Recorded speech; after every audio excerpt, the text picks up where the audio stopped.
మన జీవితంలో ప్రతి ఒక్కరూ దేవుని గురించి వింటారు. చాలా మంది దేవుని నమ్ముతామని కూడా అంటారు. కానీ నిజమైన ప్రశ్న ఏమిటంటే, మనము నిజంగా దేవుని యందు విశ్వాసులమా?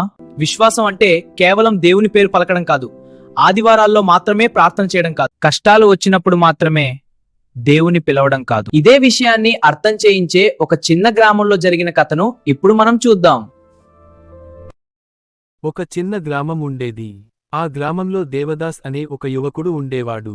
అతను చిన్నప్పటి నుంచే దేవుని గురించి వినేవాడు. అతని తండ్రి ఒక సాదాసీదా రైతు. కాని అతని తల్లి చాలా ప్రార్థన చేసే దేవుని సేవకురాలు. ప్రతి ఉదయం అతని తల్లి ఇలా చెప్పేది, బిడ్డా, దేవుని నమ్మకం అంటే మాటల్లో కాదు, జీవితంలో చూపించాలి. చిన్న దేవదాస్ అప్పటికి ఆ మాటల అర్థం పూర్తిగా అర్థం చేసుకోలేకపోయేవాడు. జీవితంలో మొదటి పరీక్ష. కాలం గడిచింది. దేవదాస్ పెద్దయ్యాడు. చదువు పూర్తయింది. కాని ఉద్యోగం మాత్రం దొరకలేదు. రోజులు గడిచే కొద్దీ అతని మనసులో సందేహాలు మొదలయ్యాయి. దేవుడు నిజంగా ఉన్నాడా? ఎందుకు నా ప్రార్థనలు వినడం లేదు? ఒకరోజు అతను చాలా నిరాశగా ఇంటికి వచ్చాడు. తన తల్లిని చూసి ఇలా అన్నాడు, అమ్మా, నేను ఎంతో ప్రార్థిస్తున్నాను, కానీ దేవుడు నాకు సహాయం చేయడం లేదు. అప్పుడు అతని తల్లి చిరునవ్వుతో ఇలా చెప్పింది, దేవుడు ఆలస్యంగా సమాధానం ఇస్తాడు, కానీ తప్పకుండా ఇస్తాడు. నిజమైన విశ్వాసం అంటే సమాధానం వచ్చే వరకు దేవుని నమ్మడం. ఆ మాటలు దేవదాస్ మనసులో నిలిచిపోయాయి. దేవుని మీద నిజమైన నమ్మకం. అప్పటి నుంచి దేవదాస్ ఒక నిర్ణయం తీసుకున్నాడు. నా పరిస్థితి ఎలా ఉన్నా నేను దేవుని నమ్ముతాను. అతను ప్రతిరోజు ప్రార్థించేవాడు, బైబిల్ చదివేవాడు, ఇతరులకు సహాయం చేసేవాడు. ఒకరోజు గ్రామంలో ఒక వృద్ధుడు పడిపోయాడు. చాలా మంది చూసి వెళ్ళిపోయారు. కానీ దేవదాస్ మాత్రం ఆ వృద్ధుడిని ఆసుపత్రికి తీసుకెళ్లాడు. ఆ వృద్ధుడు ఆశ్చర్యపోయి అడిగాడు, నువ్వు నన్ను ఎందుకు సహాయం చేశావు? దేవదాస్ ఇలా చెప్పాడు, దేవుడు మనకు ప్రేమ చూపించినట్టు మనం ఇతరులకు ప్రేమ చూపించాలి.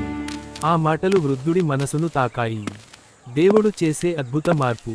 కొన్ని నెలల తర్వాత ఒక ఆశ్చర్యకరమైన విషయానికి జరిగింది. ఆ వృద్ధుడు ఒక పెద్ద సంస్థలో పనిచేసిన రిటైర్డ్ అధికారి. అతను దేవదాస్ మంచితనాన్ని గుర్తుపెట్టుకున్నాడు. ఒకరోజు అతను దేవదాస్ను పిలిచి ఇలా అన్నాడు, నీ హృదయం మంచిది. నువ్వు దేవుని నిజంగా నమ్ముతున్నావు.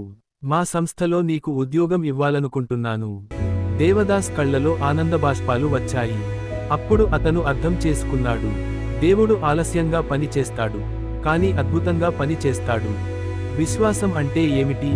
దేవదాస్ జీవితం ఒక గొప్ప సత్యాన్ని చూపించింది. విశ్వాసం అంటే కష్టాల్లో కూడా దేవుని నమ్మడం, సమాధానం రాకపోయినా ప్రార్థించడం, ఇతరులకు ప్రేమ చూపించడం, దేవుని వాక్యానుసారం జీవించడం. ఇవి ఉన్నప్పుడు మాత్రమే మనం నిజమైన విశ్వాసులు అవుతాము. రెండవ పరీక్ష. కొన్ని సంవత్సరాల తర్వాత దేవదాస్ జీవితంలో మరో పరీక్ష వచ్చింది. ఆయన పని చేస్తున్న కంపెనీ మూతపడింది. ఉద్యోగం పోయింది. అప్పుడు చాలా మంది ఇలా అన్నారు, ఇప్పుడు దేవుడు ఎక్కడ ఉన్నాడు? కానీ దేవదాస్ మాత్రం నవ్వుతూ ఇలా చెప్పాడు, దేవుడు నన్ను ఇప్పటివరకు నడిపించాడు, ఇక ముందు నడిపిస్తాడు. అది నిజమైన విశ్వాసం. దేవుని గొప్ప ప్రణాళిక.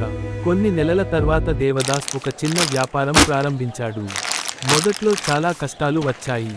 కానీ అతను ప్రార్థన ఆపలేదు. క్రమంగా అతని వ్యాపారం అభివృద్ధి చెందింది.